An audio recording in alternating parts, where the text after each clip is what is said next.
अस्सलाम वालेकुम व्यूअर्स, उम्मीद है आप सब खैरियत से हैं। हमारी आज की वीडियो फंक्शंस से रिलेटेड है और ये हमारी प्रीवियस वीडियो ही की कंटिन्यूएशन है। लास्ट वीडियो में हमने फंक्शंस को डिस्कस किया था कि फंक्शन हमारे पास एक सेट ऑफ स्टेटमेंट्स होती हैं जो कि एक पर्टिकुलर टास्क को परफॉर्म करती हैं। फिर हमने इनके बेनिफिट्स या एडवांटेजेस को भी डिस्कस किया, फंक्शन की इम्पोर्टेंस को भी देखा और फिर हमने ये भी देखा कि हमारे पास यूज़र डिफाइंड और प्री डिफाइंड दोनों तरह के फंक्शंस मौजूद होते हैं। फिर हमने ये भी जाना कि हमारे पास फंक्शंस को डिफाइन करने के लिए जो प्रोग्रामर डिफाइंड या यूज़र डिफाइंड फंक्शंस होते हैं तो हम उनकी प्रोटोटाइप किस तरह से डिफाइन करते हैं। तो आज के लेक्चर को हम वहीं से कंटिन्यू करेंगे जहाँ पे हमारा पार्ट 1 फिनिश हुआ था। तो फंक्शन प्रोटोटाइप में हमारे पास तीन चीज़ें होती हैं जिनमें फंक्शन की रिटर्न टाइप, फंक्शन का नेम और फंक्शन की पैरामीटर लिस्ट होती है और लास्ट में हमारे पास सेमीकोलन भी आता है। और ये इम्पॉर्टेंट है कि अक्सर हम लास्ट में सेमीकोलन मिस कर जाते हैं। तो अब यहाँ पे लास्ट वाली एग्जांपल को हमने मॉडिफाई किया है। तो ये देखें, अब इस फंक्शन में जो कि मल्टीप्लाई का फंक्शन है, इसमें अब हमारे पास 2 पैरामीटर्स पास हो रहे हैं तो हमने इन दोनों को कॉमा से सेपरेट कर दिया है। तो ये हमारे पास एक टिपिकल एग्जांपल है ऑफ अ फंक्शन प्रोटोटाइप। ठीक है, अब नेक्स्ट अब हमारे पास कुछ और एग्जांपल्स हैं जिनमें हमने डिफरेंट कॉम्बिनेशन रखे हैं फंक्शन प्रोटोटाइप के। देखें, ये पहली एग्जांपल है जिसमें हमारे पास प्रिंट का फंक्शन है और इसमें कोई भी पैरामीटर पास नहीं हो रहा, तो ये ब्रेसेस एम्प्टी हैं और इसके साथ साथ जो फंक्शन की रिटर्न टाइप है वो भी वॉइड है, मींस ये फंक्शन कुछ भी रिटर्न नहीं करता। इसी तरह नेक्स्ट हमारे पास डिस्प्ले का फंक्शन है। अब इसमें एक पैरामीटर पास हो रहा है तो हमने उस पैरामीटर की डेटा टाइप भी बताइए कि वो जो पैरामीटर इस फंक्शन में पास हो रहा है वो इंटीजर टाइप का पैरामीटर है और उसका नेम नंबर 1 है। इसी तरह नेक्स्ट एग्जांपल में हमारे पास एक और फंक्शन है जिसका नाम पावर है और ये फंक्शन क्या करता है, इसमें दो पैरामीटर्स पास होते हैं। First parameter is a double और second parameter is an integer. अब यहाँ पे इंपॉर्टेंट पॉइंट जो नोट करने वाला है वो ये है कि फंक्शन प्रोटोटाइप में आप फंक्शन के जो पैरामीटर्स हैं उनकी डेटा टाइप बताना ज़रूरी है, आप उनके नेम चाहे ना बताएं। ठीक है, फंक्शन प्रोटोटाइप में नेम्स जो पैरामीटर के हैं या आर्ग्यूमेंट्स हैं वो बताना ज़रूरी नहीं है, लेकिन उनकी डेटा टाइप बताना ज़रूरी है। तो नेक्स्ट अब हमारे पास एक फ्लोट कैलकुलेट एवरेज, ये लास्ट फंक्शन है जो कि 3 नंबर्स इसको दिए जाते हैं, इन तीनों नंबर्स की एवरेज कैलकुलेट करता है और एक फ्लोट नंबर जो है फ्लोटिंग पॉइंट का नंबर हमें रिटर्न करता है। तो these were the examples of function prototype. अब फंक्शन प्रोटोटाइप को तो हमने समझ लिया, हमें पता लग गया फंक्शन का नाम ये होता है, रिटर्न टाइप भी ये होती है या जो होती है, और उसमें पैरामीटर्स का भी पता लग गया। अब क्वेश्चन इज कि अभी तक हमने फंक्शन में ये नहीं बताया कि ये फंक्शन जो टास्क परफॉर्म करेगा तो उस टास्क से रिलेटेड जो सेट ऑफ स्टेटमेंट है या वो जो ब्लॉक आएगा स्टेटमेंट्स का वो हम कहाँ डिफाइन करेंगे। तो for that we have function definition. तो अब हमारे पास असल में फंक्शन डेफिनेशन वो पार्ट होता है जिसमें हम ये बताते हैं कि फंक्शन के साथ कौन कौन सी स्टेटमेंट्स हैं जो कि जुड़ी हुई हैं, एसोसिएटेड हैं, जो कि एग्जीक्यूट होंगी उस फंक्शन के साथ। यानी वो जो टास्क हमने परफॉर्म करना है तो उस टास्क के लिए जो भी स्टेटमेंट्स हम लिखते हैं वो फंक्शन डेफिनेशन का पार्ट होती हैं।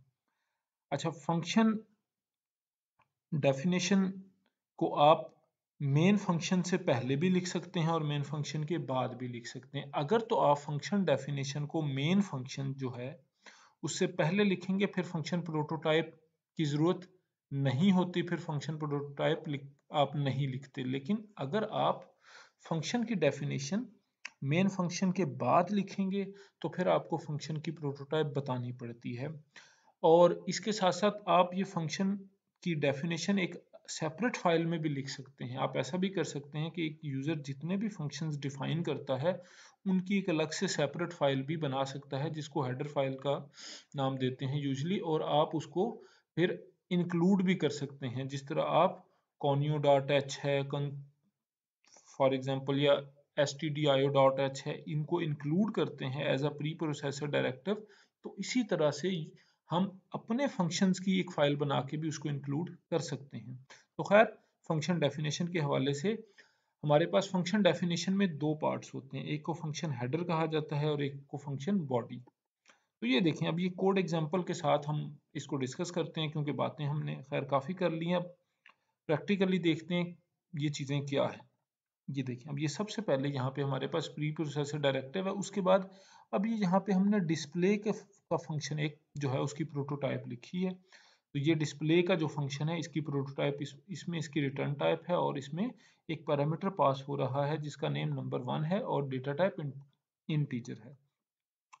अब इसके बाद अब हमारे पास मेन फंक्शन आ गया। अब देखें यहाँ तक अभी अभी भी हमने प्रोटोटाइप की तो बात कर ली है, लेकिन यहाँ पे फंक्शन हेडर और फंक्शन बॉडी की बात अभी नहीं की, यानी फंक्शन डेफिनेशन को भी हमने टच नहीं किया। तो ये देखें, अब ये जो हमारे पास ये एरो आपको बता रहा है इंट मेन और ये जो ब्रैकेट्स, ये जो लाइन है दिस इज फंक्शन हेडर।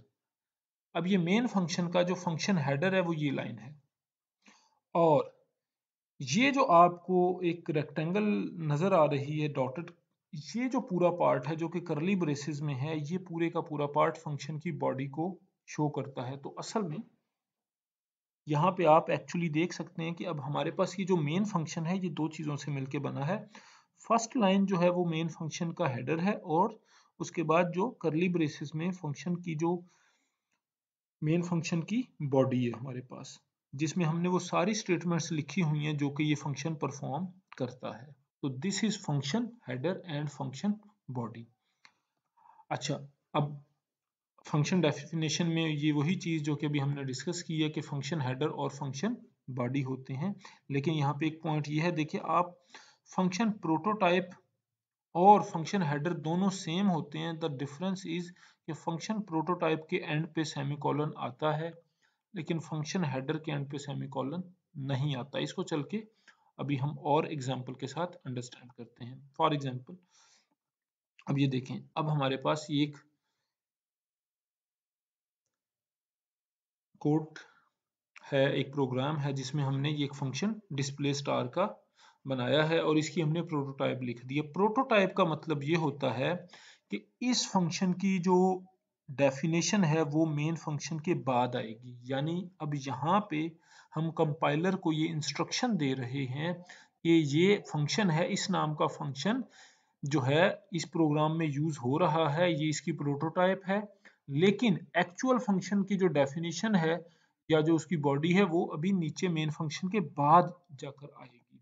तो अब ये देखें, यहाँ पे हमारे पास मेन फंक्शन आ गया और इस मेन फंक्शन के बाद अब ये वही फंक्शन है, नीचे इसकी फंक्शन डेफिनेशन है। फंक्शन डेफिनेशन में उसी तरह फर्स्ट लाइन जो है वो फंक्शन का हेडर है जो कि फंक्शन प्रोटोटाइप से एग्जैक्टली मैच करती है, ओनली डिफरेंस इज के लास्ट पे सेमीकोलन नहीं है। और उसके बाद इसी डिस्प्ले स्टार की नेक्स्ट हमारे पास इसी फंक्शन की करली ब्रेसेस में ब्रैकेट वो बॉडी है जिसमें हम प्रिंट एफ के जरिए एक स्टार को या एक स्टारिक को प्रिंट कर रहे हैं।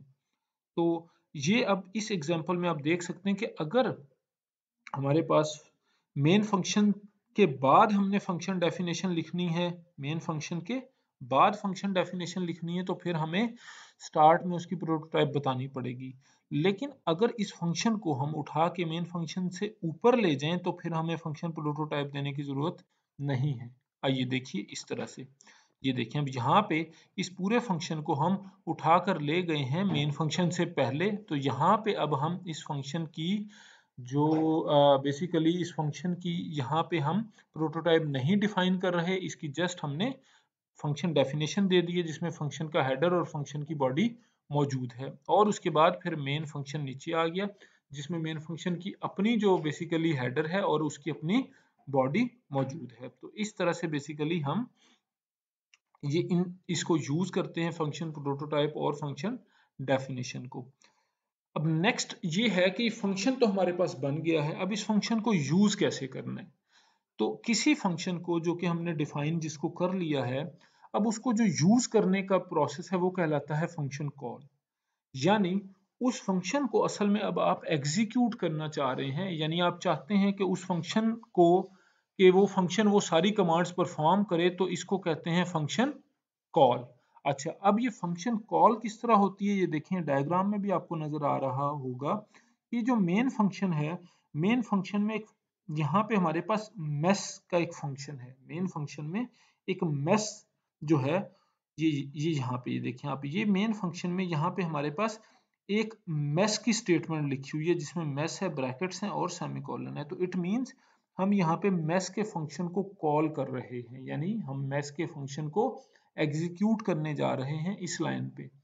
तो जब भी फंक्शन को कॉल किया जाता है तो उस वक्त एग्जीक्यूशन कंट्रोल ट्रांसफर हो जाता है उस लाइन से उस फंक्शन की तरफ। तो यहाँ से अब मेन फंक्शन में जैसे ही, इस मेन फंक्शन में जैसे ही ये मेस की लाइन कंपाइलर एग्जीक्यूट करेगा तो उसके बाद हमारा कंट्रोल सीधा ट्रांसफर हो जाएगा इस मेस के फंक्शन के ऊपर, और मेन फंक्शन की जो प्रोसेसिंग है वो यहीं पे रुक जाएगी। अब मेन फंक्शन तब तक आगे नहीं बढ़ेगा जब तक कि हमारे पास ये मेस वाला फंक्शन पूरे का पूरा चल के रिटर्न ना कर दे।